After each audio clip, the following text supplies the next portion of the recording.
I picked a talk today about what I call the innovator's dilemma in security because here at a conference about cloud, it's appropriate to talk about, where we are in the security industry and the state of security compared to fast-moving innovations like cloud, mobile, Internet of Things. And as I go through the slides, I'm trying to build a picture of where tech innovation is and the things that security practitioners have to deal with every day, and how to get out of with what I would say is a pretty bleak picture and situation for most security guys. And as most of you probably are not security folks,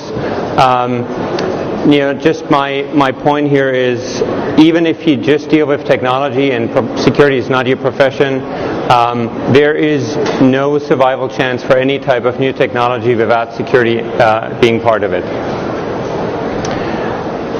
So the innovator's dilemma is really like a term that was coined in a book that someone wrote, and it's something actually that I think we all have experienced at some point, where you buy into solutions or you follow companies that are doing really well, that are innovative, that are at the front lines at a certain time, only to then fall behind. And this happens to very large companies, this happens to incumbents in specific areas in technology, but as a buyer, as a user, you're constantly faced with a situation that you spend a lot of money on something that was top-notch yesterday, and for some reason it's no longer today.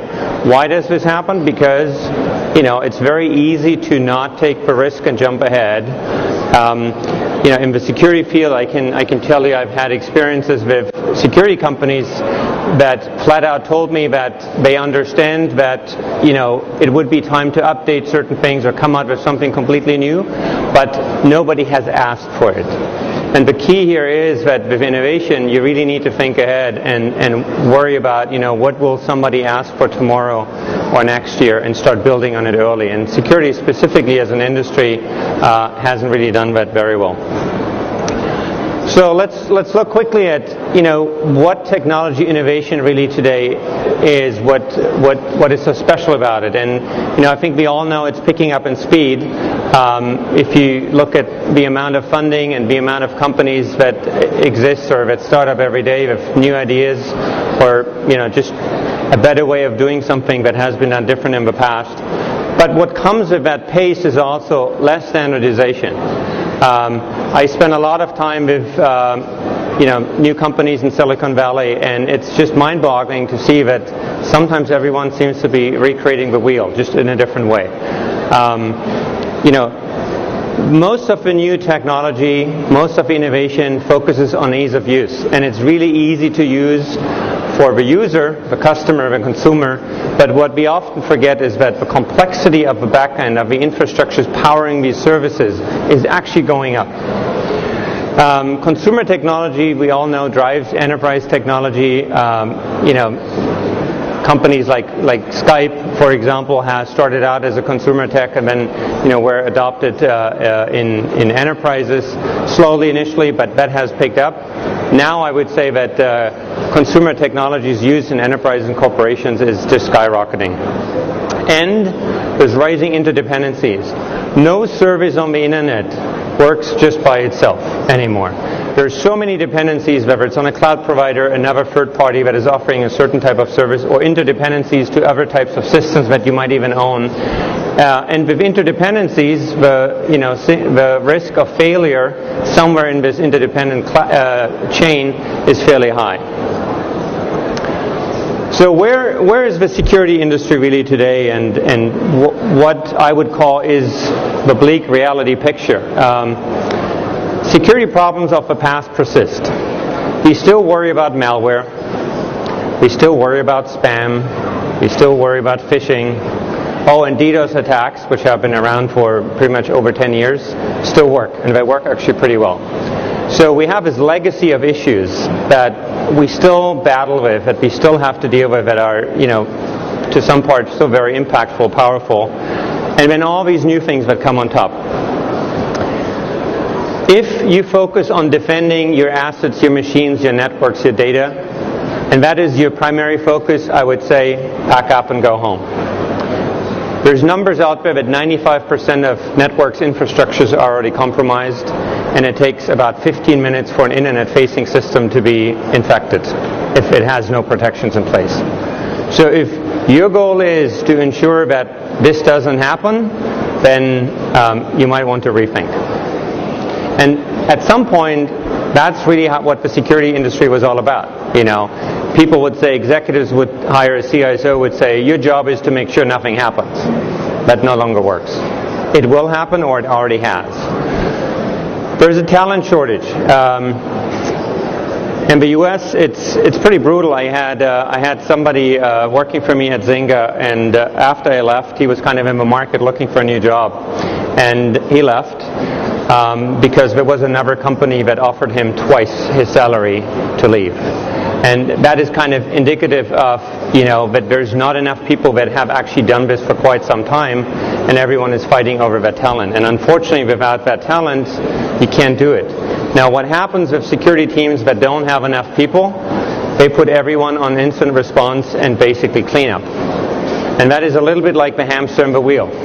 Because if you only focus on the afterthought or the detection, you cannot really think ahead, and you cannot make it better. It's a problem that I know a lot of countries are addressing. The U.S. has a huge program around building security talent out. Many organizations. CSA has been talking about this for quite some time. I know Singapore has a huge effort around building security talent.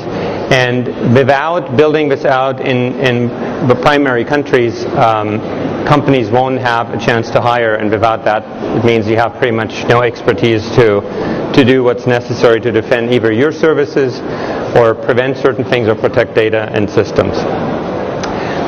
The next one is really one that I have been talking about for a long time. When you go around any conference and you look at solutions, companies, vendors, everyone talks about threats. The latest APT, this attack vector, this issue. And while it's great for marketing, it doesn't solve anything. If you constantly think about threats, I guarantee you will not keep up. And what is kind of missing, or sometimes it's actually used interchangeably and it's incorrect, is the whole risk discussion. Because at the end of the day, a CEO or an owner, a shareholder, a board member of a company is concerned about one thing, and that is impact. There's many risk areas in companies: financial risk, personnel risk, economic risks, geopolitical risk, and security risks. And unless and until we start talking about risk and understand what these things are that create the potential biggest risk of a company, we can't really do a good job. So this threat discussion needs to stop, and I encourage you, when somebody has these discussions with you, to really evaluate, are we talking about threats or are we talking about risks? And, overall, security solutions are fairly expensive. If you're in the market and you look at certain types of solutions, you will quickly see that the price for them is easily a factor 2 to 3x over what comparable traditional technologies without the security flavor would cost.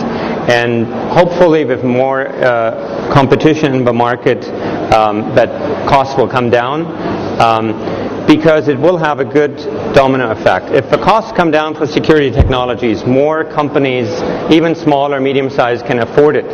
And what happens with that is that the overall resiliency of the ecosystem goes up. It's a little bit like your neighborhood. If you're the only one in the neighborhood that has, awesome windows and doors nobody can break in, that's really great for you. But if the rest of the neighborhood does not, it still attracts the wrong people. Right, which automatically creates a threat for your asset as well. So what's the dilemma we are in? We are spending too many resources on either outdated solutions or on fighting a battle that we can. When I meet with security teams or CISOs that are new in their job, first thing they want to discuss is I'm really concerned about activities from country XYZ. I'm not going to name any countries here today. And I always say, why are you concerned about this? Well, everyone else is. And my question after this is, do you think you have a chance to prevent something from happening if a certain nation state wants to be in your network or in your computers? No. You don't. So it's a discussion and a battle that unless you're willing to hire hundreds of people and spend, many, many millions of dollars, that you shouldn't even have. So, there's lots of cycles and discussions about what generation firewalls somebody uses. I don't know if you guys know, but firewalls have been invented a long, long time ago. And they no longer really work in modern infrastructures. There's companies still spending a lot of money on antivirus. And the rate of appropriate detections is around 30%. So the question is why? Why do people still spend so much effort, time, and money on things that are actually fairly old? Security at scale is really hard to achieve. I ran security for Zynga, the gaming company, from the time we were 3 people, 300 employees, to a time when we were 3,500 employees, a security team of over 50 people, and at that time the largest public cloud customer, and we built the largest hybrid cloud in the world. This was within 3 years. I can't tell you how painful it is to try to do good security at scale. Why? Because most vendors do not have the exposure to enough environments that actually run at scale. And if you look at companies like Pinterest, others, Yahoo, Facebook, they actually build a lot of their security solutions themselves because they understand their environment, they know how scale works, and they can test and prove it and eventually put it in production. So if you work for a company or you're concerned about scale, security will be hard for you to deal with, and look inside your company perhaps to do it yourself rather than buying it from somebody who doesn't have the experience. Point solutions, I like to call them widgets. It's like a lot of new startups come up with a new widget and it does one thing specifically and it does it really well, and that's great. But here's the danger. I spoke with a bank in New York 3-4 months ago, and I asked the CISO, I said, so tell me honestly, how many widgets, how many point solutions do you have? And I guarantee you don't guess the number. Over 300 security point solutions did they run. So my question to him was, okay, so how do you integrate all of this? And he says, well, it was painful. We had to build basically a framework where everything plugs in to manage all of these. Well, that's not scalable. And he said, looking back, we needed the best of the best for everything, and we ended up in, spending a lot of money, and we didn't realize we would get here, and now we need to get out. The quick absorption of these point solutions. So what happens is there is, for VCs, security has not been really a lucrative market, unfortunately, even though often you read it in the press differently. But compared to other technologies, the payback for the money that is invested in security startups is not comparable to other types of technologies. So what happens is the time frame of some of these companies being sold to larger incumbents is actually shorter. And if you buy into a solution or a culture of innovative culture of a startup for security, but then a year, 2 years later, they're being sold to a company that is an incumbent that moves at different speeds and has a different culture around innovation, you're stuck because you really depend on the solution, and there might not be another one in the market. So it creates a cycle of higher dependencies for customers that is unfortunate. And then again, the security talent, because every one of these new solutions, every one of these new approaches to security takes somebody who understands it, who learns it, and cannot just deal or handle with it, but can actually think ahead. So I want to dive now into what I call the traditional focus areas, and in each and one of them talk a little bit about what is happening right now that is a concern for the world of security, and just like 2-3 points in each. So users, security folks have been really concerned for the longest time about people, bad things they do, the notorious discussion about insider threats. External people, it started out with defacing websites, and then it got a little bit more severe. But the people, the user problem is still a big one, and one that is largely, I would say, unsolved.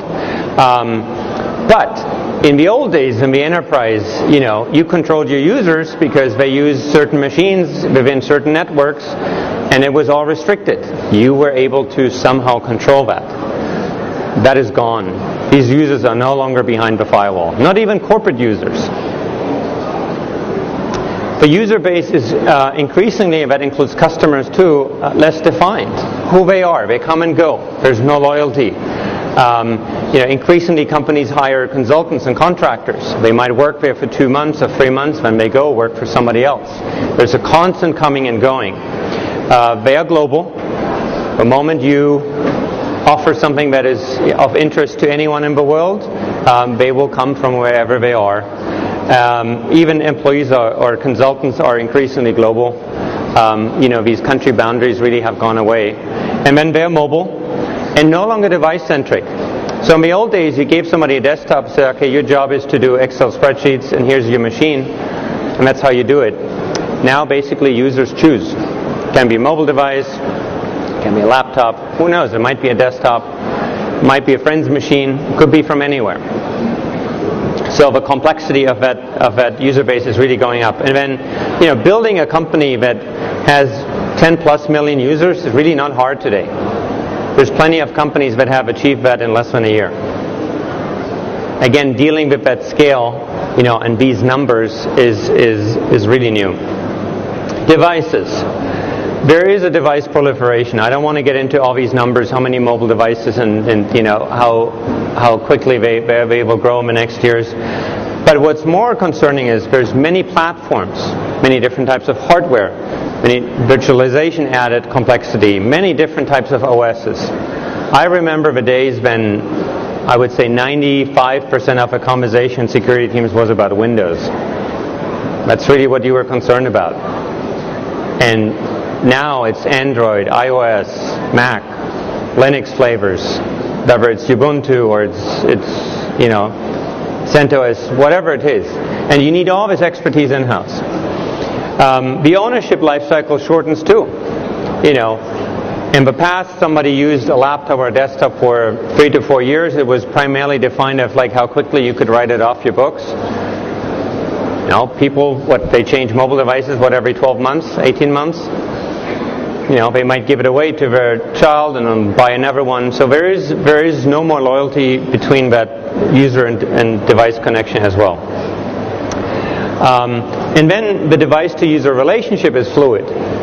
There is a big discussion around DevOps and developers and operations kind of moving closer together. But what it also has created is that many people do many different types of jobs or activities from many different devices. That's on obviously the shared mobile device that way, but more importantly in larger infrastructures. I would say the number one issue I'm seeing today in large infrastructures is shared credentials. How do you ensure that if you have hundreds of developers that you maintain control who does what in your infrastructure?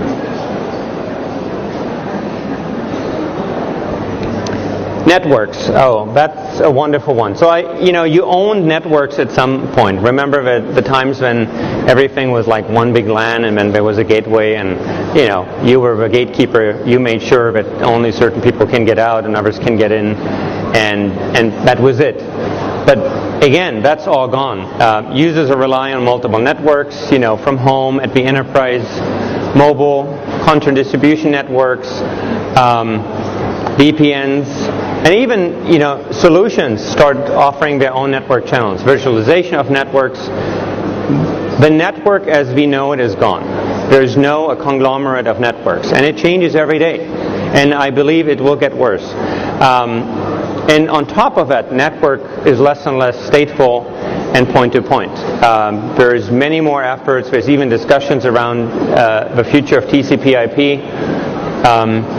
And routing can change. I don't know if you followed kind of the news about, I believe it was a year and a half ago, that a company did some research and found that on average 30% of the internet traffic is rerouted through other countries without anyone really noticing.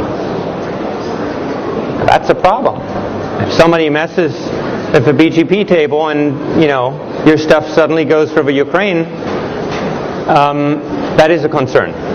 But it happens unnoticed, and it might be the sign of more to come where, on a global basis, networks and traffic just fluctuate and change all the time. And from a security point of view, we will have to deal with it. Data. Data formats, why are they important? Because if you don't understand data formats, it's really hard to protect data. But they are, changed, created frequently. New companies, new services, new providers come up with new formats for good reasons. But again, you have to keep up. Storage is less and less following standards. Google really made data sharding big, something that actually works pretty well for them. But from a security point of view, a lot of people had to really learn what that means. Spreading data over many clusters, many different machines in a new proprietary way is a problem because detection of certain types of data is hard, and it focuses the weakest link on the user. The reason why Aurora was so impactful was because the attackers, the adversaries, focused on the end user because it was the only way to get actually to the data. And we all know that the user often is, unfortunately, the weakest link. And the explosion of data sharing, companies have made it easy to share data, but consumers also want that, and it affects the enterprise, the business as well. Applications. I have worked in companies, gaming companies, where applications are changed or rolled out. We ship code, I think, 3 times a day on average. Everything was beta, and people are okay with it, so the beta is the new production. The lines really between who is a developer and writes code versus somebody who changes code to keep systems alive are blurring. And there is no standard around app development really for security. There are some good rules, there's some best practices, but there's no standards. And on top of that, application security professionals are the hardest to find in the security field. I would say this is the type of specialized security talent that is the most expensive right now and really the hardest to find. So some new concerns to be added to that. The discussion around 0 days, they are being weaponized. Governments are buying 0 days from specialized companies at a large rate. There's increasingly intelligence activities. I don't have to go into this. Everyone has seen the news. But what it does, it creates a market. It incentivizes the creation of new tools and techniques that unfortunately reaches cyber criminals before it reaches security teams. So it puts security on very much on a disadvantage. And protecting assets is no longer just, a company matter. As a security team, you have to look out for your users, what they do, what type of assets they might be interested in. A good example is, the big brouhaha over the leakage of fairly private pictures of celebrities with iCloud. Everyone blamed Apple, And what really happened was that people used weak passwords. But in a way, Apple had to respond because their service was the one that was in the news. So you have to think ahead. You have to think about user behavior and no longer just say, well, as long as I protect my assets, I'm good. This is really like more of a community thinking. Privacy cannot be achieved without security capabilities. If you want to assure that your users really have privacy, you need to beef up your security. You need to think about things like encryption, which is a security technology which allows somebody to keep that data more private. The expectations are going up. There are now cases in courts or even regulators have said, what you have done is no longer reasonable. We expect more of you as a company in response to a certain breach. That's fairly new. So far the bar was fairly low, but this is changing. Regulators are listening. Courts definitely are listening. There was just a statistic out that half of all Californians have been affected by computer hacking so far. So it affects society, it affects the GDP. So courts are responding, to that. And then system and service boundaries between private and corporate use and data are really disappearing. So what do we do? Think more about risk. It's really important that you think about, what is the biggest impact to a company. Threat-based security doesn't scale. To understand what has the biggest potential impact to a company means you need to understand the business. You need to understand how it works, how the services, how the products work, how it's interconnected. Which means, the marketing guy or the product manager actually should become security's best friend. And then spending large amounts of money for outdated technology is really doing only one thing, and that is allowing your lawyers, your legal teams to sleep at night. But it should keep you up. You should start thinking about, where is the biggest bang for the buck. And then security folks are notoriously not taking risk, right? They're paranoid. The old Yahoo security team is even called the paranoid team.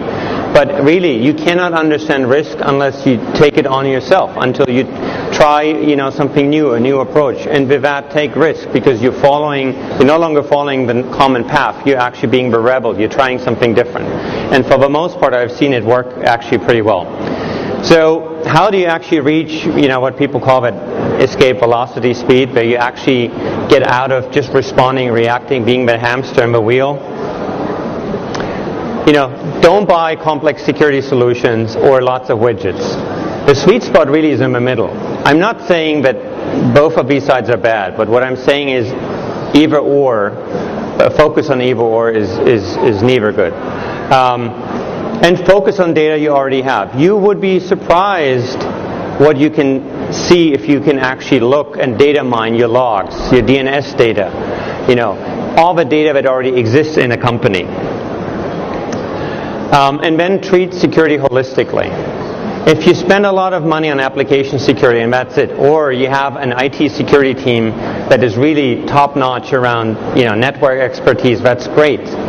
But security only works if you look at it broadly, if in every area you have an effort going on. So it needs to be connected. And that's hard to do, but it's possible. And then a big thing is you need to understand the top 10 risks, security risks of a company. A lot of teams are very busy every day, but if you cannot sit in front of a CEO and say, here are the top risks, security risks of a company, and I have quantified them, meaning I can give you dollar amounts, then you simply don't know where to spend your time and your money. It's hard to do. Once you start doing it, though, it becomes much easier. And the whole discussion of like ROI in security or that you need a bigger budget are actually going away because you have dollar amounts that you can compare it to. And then talent. A lot of folks say, hey, Niels, I need a security guy XYZ. Do you know somebody? And my answer is always, well, have you thought about creating this person actually? There are only so many security people to go around. And companies need to start investing time and effort to actually creating this talent. Hire people that have some basic knowledge and then help them, making great careers in this great field. And I'll leave you with this because I'm out of time and I'm probably already getting dirty looks somewhere. But really, there's a big drive in security that everything needs to be measured and you need to have the metrics down. And that's great, but there is a part of security that is an art form. And, you cannot explain everything, you cannot measure everything, and that doesn't mean you shouldn't try. But, together some metrics are good, but then also trying new things, thinking out of the box, and really taking an approach that is different sometimes is good. Together that works, in my experience, actually really well. All right, thank you. I zoomed through this. Sorry, I had limited time, but perhaps we have some time for questions.